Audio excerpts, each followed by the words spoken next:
Okay. Can you hear me? Yes. Yes. Yes. Okay. Today's daf is Mesachta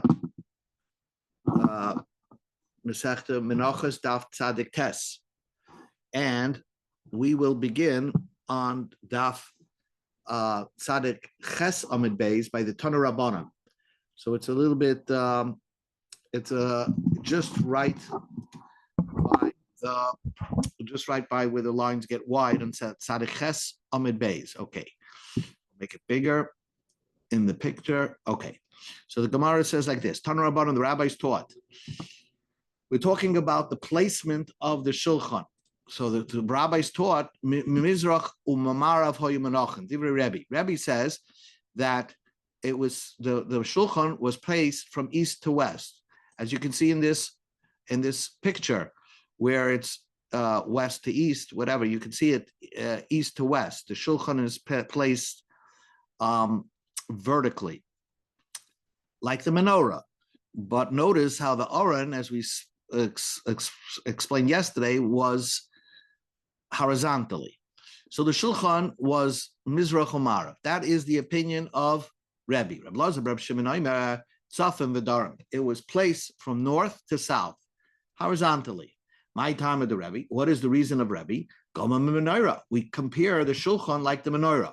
Ma menorah mizrach umimarav, just like the menorah went from east to west. Afhani nami mizrach umimarav. So also the shulchan went from east to west.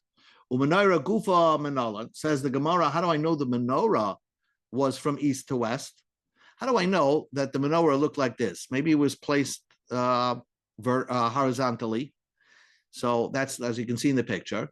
The answer is because the Torah is going to tell you that the menorah has to be lifnei Hashem, that there was one piece that was closer to the Kodesh Kodashim than any other ones, any other of the branches. So it must be it was placed vertically, and the first one closest to the first one that was closest to the Aron, to the Kodesh Kodashim, that's the one that was called Lifnei Hashem. So that's the Gemara is saying. Umenorah gufa menola. How do I know that the menorah was placed from Mizrach to Ma'arav? Midiksib b'ner hamaravi. It talks about the ner maravi. Yarach oise Aaron lifnei Hashem. That one was lit up, prepared right in front of the Kodesh Kodashim. Mechlal the kuli lav lifnei Hashem. So the rest of the branches was not lifnei Hashem. And if it was all centered, then they were all lifnei Hashem. Then they're all considered lifnei Hashem. What makes one closer than the other if they're all facing the Kodesh Kodashim? So it must have gone from east to west. Rab Lazar, Rab Shimon, my Tama. What is his reasoning that the shulchan was placed horizontally? Gama ma'aron. We learned from the aron. Ma'aron safim v'darim. Just like the aron looked like this horizontally. So also, according to Rab Lazar, Shimon, the shulchan was placed horizontally. So Rabbi Nami Ligma Ma'aron. Why didn't Rabbi want to learn from the Aron? Answers the Gemara, Donam Chutz B'chutz, Vein Donam Chutz B'fnim. Very simple. I'd rather learn the Shulchan was like the menorah because they're both outside the Kodesh Kodashim, and I don't want to learn the Shulchan should be like the Aron, which was in a different room. It was in the Kodesh Kodashim. Now the Gemara asks, okay, but Rabbi Shimon Ligma Menorah. Why didn't Rabbi Lazar Rabbi Shimon learn from the menorah that the Shulchan should be placed horizontally? The menorah apparently may have been placed vertically, like the Mizrach to Ma'arav, like you see in the picture. So the Gemara says a chiddush. Hamalach menorah gufa tzafim v'darim hava mancha. Menorah, according to Rabbi Lazar Rabbi Shimon, was from north to south. Ela haksiv, but doesn't it say Yarach oise Aaron uvanov? Doesn't the Torah tell you that one of the lamps were closer to Hashem than the others? What does that mean? And says the Gemara, the mitzadid luhu atzdude. That means they all was cornered towards that middle lamp, and that middle lamp was bent towards the Kodesh Kodashim. I have a good picture of it, which is over here, where we can see, I got it from the R scroll, but here it is. They were all bent towards the middle lamp. Or you can see it on the side of the Gemara, but this was closer, this was bent towards the Kodesh Kodashim. And that's what the Gemara says. The Tanya, we learned in the Brayse, Al Mul Pnei Amira, you Irish Shuvas Neiris, Malamed Shoyim Mitzadadim Pneim Klapi Nerim. Sorry, they would bend all the other lamps, all the other fires towards the middle lamp.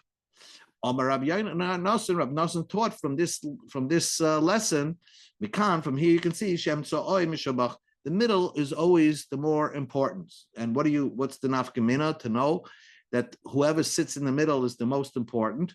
The answer is if you have three people walking, so you should always put the more important person in the middle. That's the ultimate respect. Okay. So we have a machlokes in what direction was the shulchan. Says the Gemara, but remember that we learned yesterday that Shlomo HaMelech, when he built the Beis HaMikdash, he had 10 plus 1 shulchans. So now all the shulchans have to be situated in the heichal, right? It has to be situated in the heichal. So let's see, right over here in the first half of the heichal. So imagine you only have basically 20 amas to put 10 shulchanos. So the Gemara's question is a simple one. Bishlama Mizrach Marav. If you say that all the 10 tables were from east to west, I can make it that you could have 10 shulchans in 20 amas, because each shulchan was 2.5 amas wide, as you learned yesterday, and 1 amma length. So if it's 1 amma length, you could figure it out how we could have 10 shulchans all lined up in one row and to fit in 20 amas. That's what the Gemara says. If you're going to learn that it stood horizontally,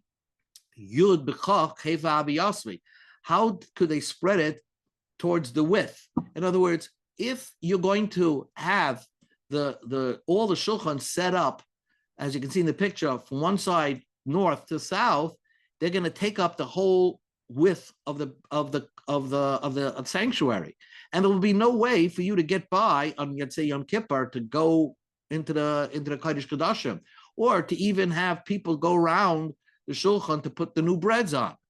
So it was not practical to have it. Furthermore, we know that shulchans don't belong on the south. So that's the Gemara's two questions. How did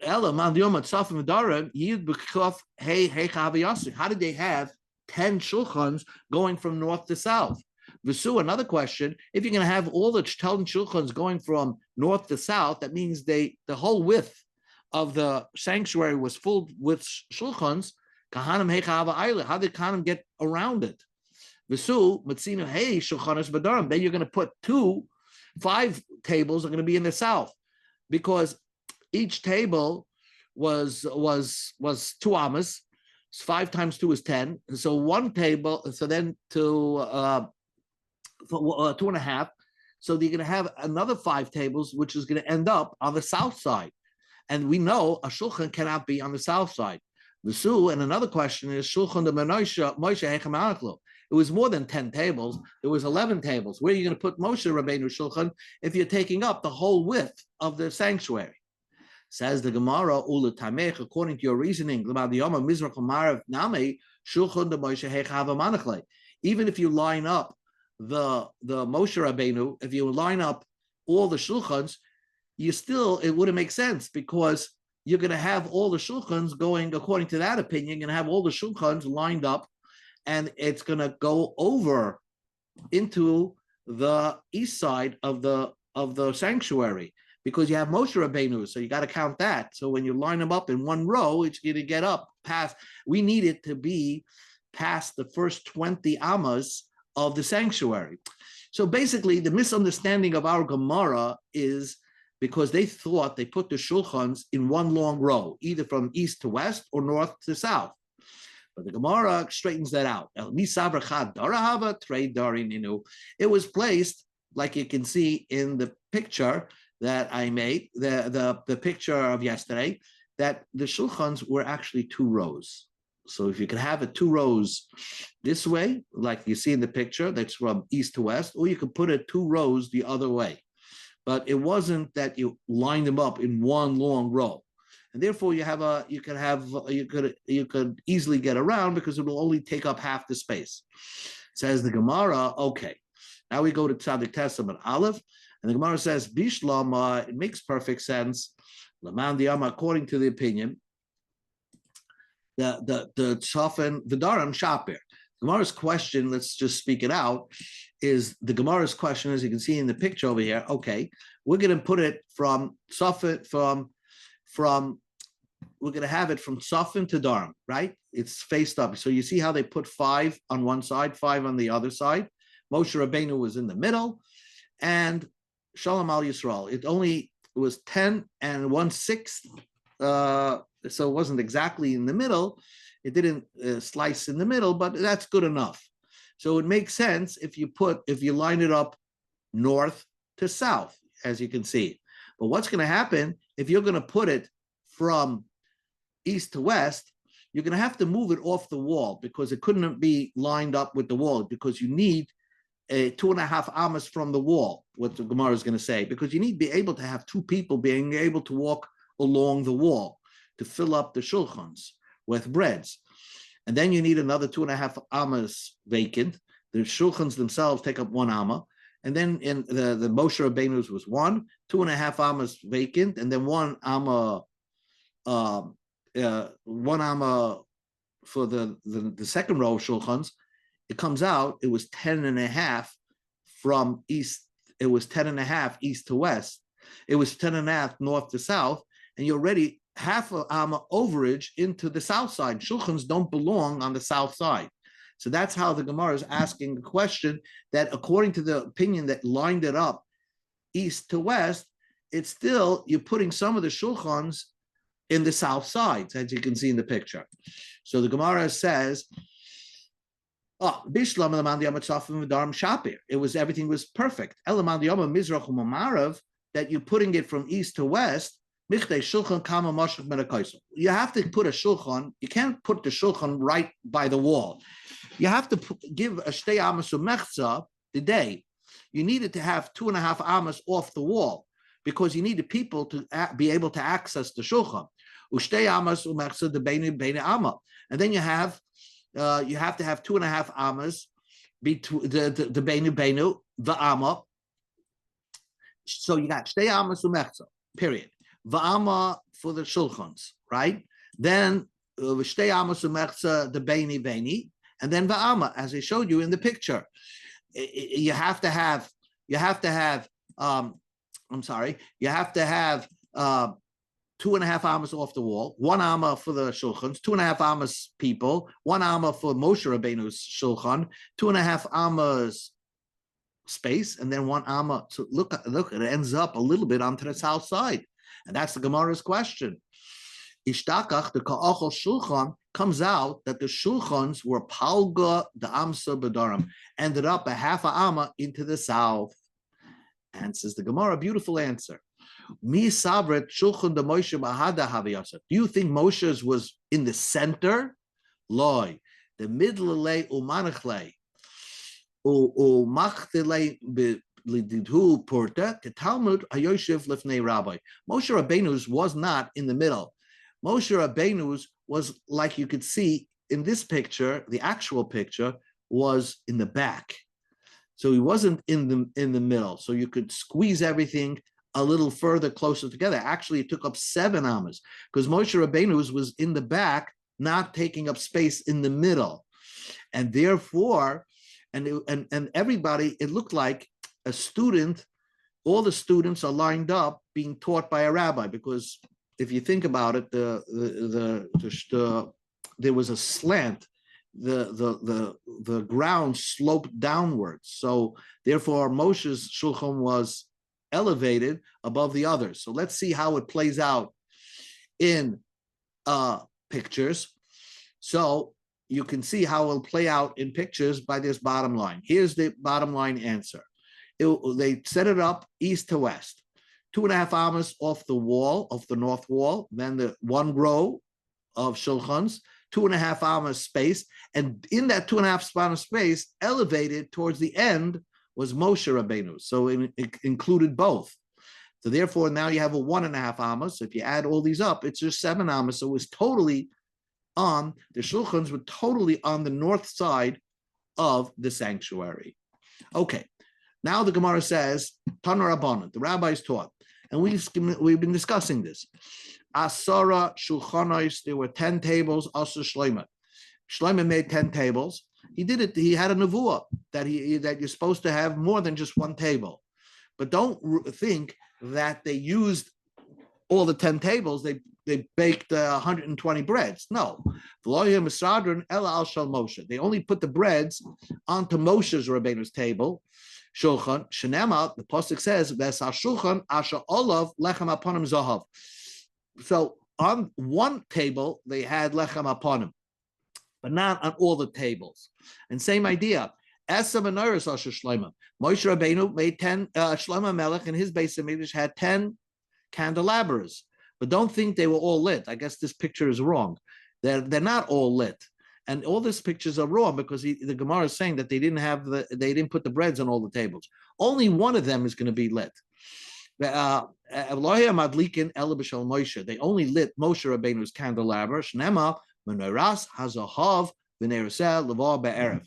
They put the menorahs hazav for it to light at night. One gold menorah was to be lit at night. Levar is singular. Rabbi Lezer ben Shmuel argues, Al kulam hayu mesadrim. They put the breads on every table. Now, according to Rashi, it doesn't mean they put the breads on every single table. According to Rabbi Lezer ben Shmuel, they still only bake 12 breads, but sometimes they alternated putting them on one table versus the other. But there was only 12 breads maximum. Shnema, because there's another pasuk that says, Al hashulchanois va'aleihem lechem aponim. On the shulchans, they had on them lechem aponim. So it must be that on the tables they had, they alternated with all the tables that had the opportunity to hold the breads. Uvakulam hayam adlikim, and they would light the menorah from all of them. In the diagram again, right, they alternated. Shnema as menorahs v'nerasem levaram kamishpat lifnei hadvir zahav sogor. Here, the pasuk says they lit them all. You know, and levaram is plural. So according to Rabbi Lezer ben Shmuel, at times all of them were lit, or they alternated. So that's why he disagrees with the Tanna Kama. Rabbi Yosef, Rabbi Yehuda says, Lo hayim asadrim el al shel Moshe. They only put the breads on Moshe Rabbeinu's table. And he agrees with the Tanna Kama. El mali mekayim asher shulchan asher leim lechem aponim zahav. What does the pasuk mean that they put the breads on tables? There was more than one table. Here, now the Gemara introduces something that you never knew before, which we'll see in the next Mishnah, that in the vestibule, which is this part, you're looking at a roof picture of the Beis HaMikdash, they put 2 tables, one of silver and one of gold. So in the vestibule, right, they had, before they brought it into the shulchan, they had a gold table and a silver table. And the point of those tables is they brought the new breads from the shulchan onto the table, onto the silver table, and they took the old breads from the shulchan and brought it onto the gold table. And those gold tables held the breads until they were makra of the bezichin, the 2 frankincense, and then they divided up the breads to the kahanim. And the new breads that was on the silver table, they put it onto the regular table. So this was like a holding table. That's what we're referring to. There were 2 extra tables in the vestibule. Just when you come into the sanctuary. Echad shel kesef, echad shel zahav. One was made of silver and one was made of gold. Al shel kesef, on the silver one, noisim lechem akponim b'chnisasai. You put the new breads onto the when you come in, let's say you bake the new breads, it was Shabbos, you just put it there for a temporary few minutes. And eventually, Baal Shel Zahav, the one that was gold table, B'tziyase, they took the breads off the main table and brought it into the vestibule and put it onto another gold table in the vestibule. Now, Shamalin B'kodesh V'lo Meridin. When something is holy, you only go upwards and you don't go downwards. So therefore, if the breads that were on the gold table in the base Hamikdash proper, when they took it off they took it off on Shabbos, they brought it to another gold table as a holding place until they divided it up to the Kahanim. And the new tables, the silver one, they brought the fresh baked breads onto a silver table. And once the regular table was empty, they brought it from the silver table to go upwards onto the main gold table. And of course, the main table that was in the sanctuary itself was the one that Moshe Rabbeinu made, and that was the gold one, which always had the lechem atanim. Now, you just came up with an idea, Malin B'kodesh, when it comes to holy things, you go upwards and you don't go downwards. What does that mean? Menolon, the Emaridin, how do you know you don't go downwards? The Rebbe says, there's a pasuk that says, Vayakam Moshe es Mishkan, Vayiten es Adona, Vayasam es Krosha, Vayitem es Bricha, Vayakam es Amudam. During the 7 days of training, Moshe Rabbeinu himself put up the Mishkan. Why didn't he have help from his Kohanim people to help him? Because once Moshe Rabbeinu put it up, Moshe Rabbeinu is the holiest person. You can't ask somebody to help him, because that's going downwards. Moshe Rabbeinu is so important that you can't have anyone compared to Moshe Rabbeinu. So therefore, Moshe Rabbeinu had to do it himself.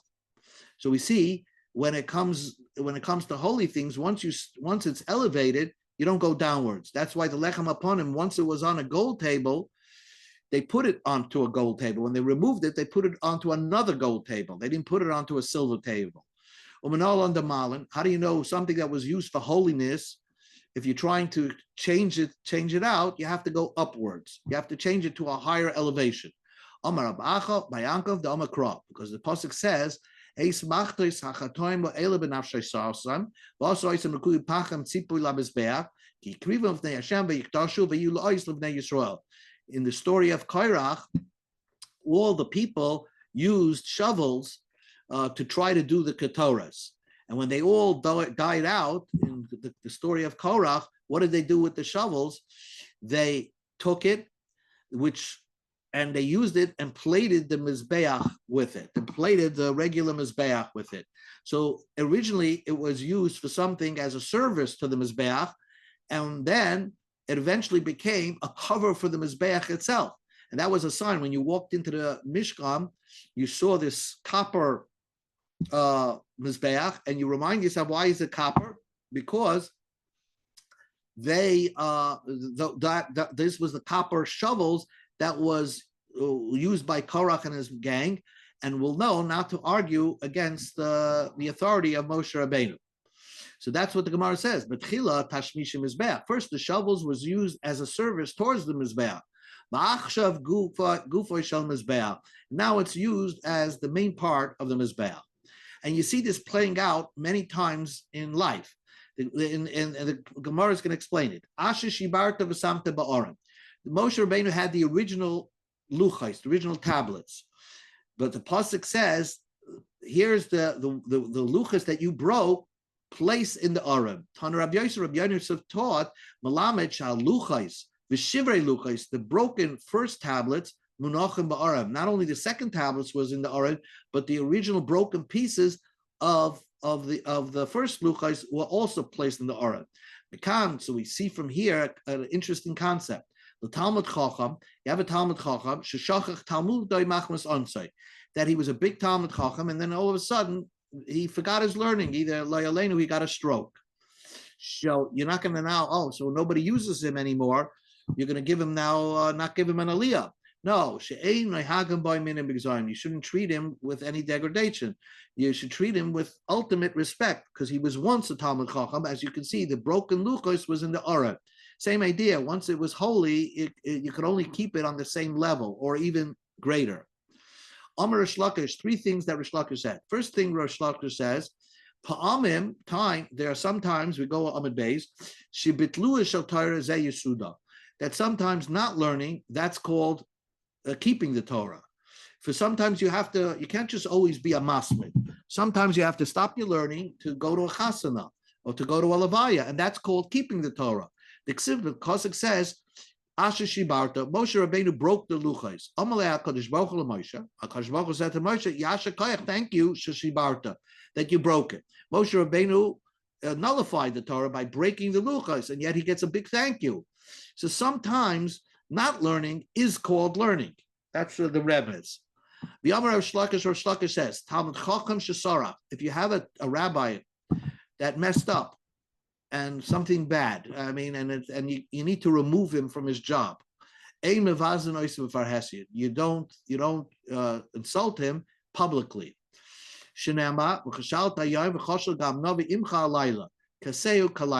Basically, when a navi does an avera, hide it at night. Don't keep it in the front pages. Try to elegantly move on. That's Talmud Chacham, because it could lead to worse things, of a Bitkel Hashem and things like that. So when a Talmud Chacham messes up, don't bring it to the public. If you forget one thing of your learning, you get it on a vera. This is talking about somebody who doesn't review his learning. He has time to review, and instead he's watching a sitcom. So then he gets an avera, because HaKadosh Baruch Hu says that it's not enough to just learn, but you have to perfectly remember everything you learn. Shenema, because the pasuk says, Hisham lecha, God says, be very careful. Don't forget the things that you're learning. So here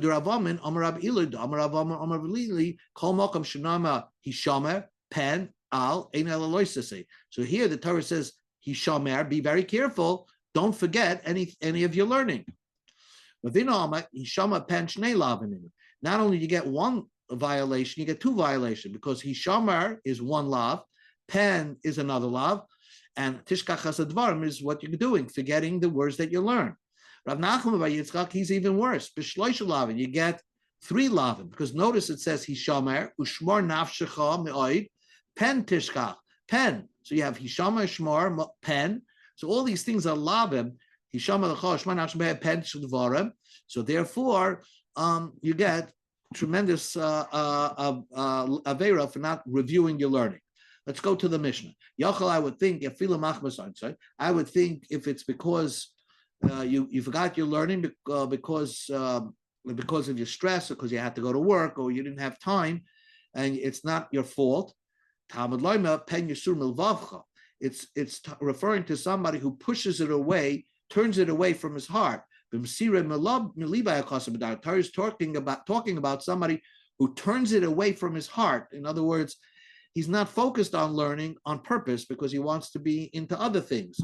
So there, the Torah gives you three lavin. I would think you get an avera, that if you learn too much, it's hard to remember it all.